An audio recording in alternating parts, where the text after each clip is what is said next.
Best scene, The Incredible Life of Joey Coletta by Michael Martin de Sapio. Interior, ice cream parlor, later. Red and white striped walls and other designs features on an old-fashioned ice cream parlor. Betty and Joey sit at a table in the corner. How's your rainbow sherbet, honey? Really yummy, Ma.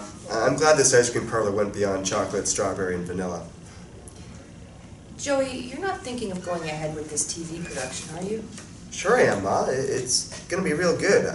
I had some bumps at first with learning my lines, but this Grace lady, she's helping me. And Toby, he's the kid who plays my brother. He's a real nice, big kid, and we're friends. And then there's Mr. Woodsworth and Mrs. Popkins. They're real neat parents. Joey, they're not really your parents. Gee, Mom, they're my parents on the show, and they're real nice to me off the set. Oh, dear. You've completely disappeared into this world of make-believe. How can we bring you out of it? Gee, Ma, I don't want to come out of it. I kind of like it. Joey, do you know what happens to child actors? Most of them end up very badly because they weren't allowed to have a normal childhood.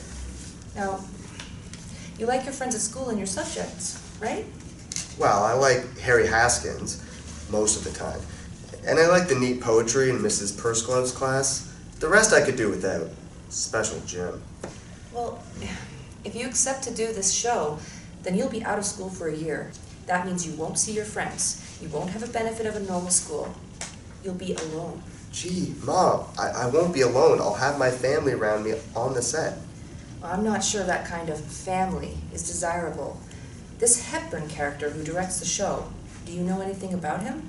Mr. Hepburn? Well, he's tough, but he's okay. Toby says he drinks a little. I didn't know what that meant until Toby explained it to me. So I've read too. Joey, if this show goes into production, you'll have to sign a contract. It will bind you to a year of service to those taskmasters. Then suppose the show is successful. It will probably drag on for 2, 3, who knows how many years. They'll try to milk all the money out of it they can. That's all they're interested in anyway. And poof, your whole childhood is shot. You wake up and you're ready for high school. And you know how hard it would be to adjust back to normal school then?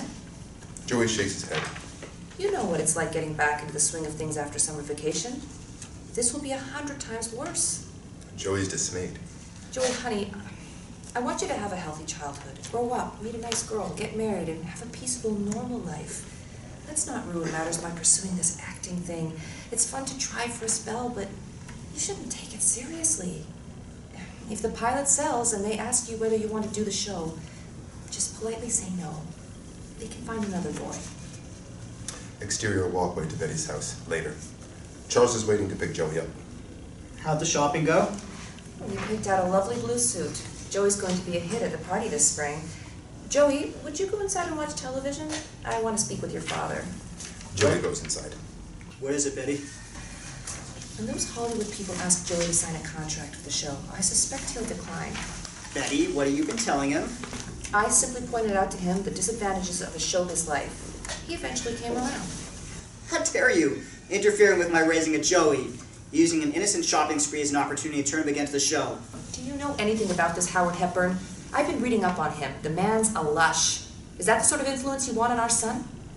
I know Hepburn is a little rough around the edges, but he keeps his habits under control. Joey has finally found something that he enjoys, he's good at, and you want to destroy it. I'm trying to steer him to a safe port.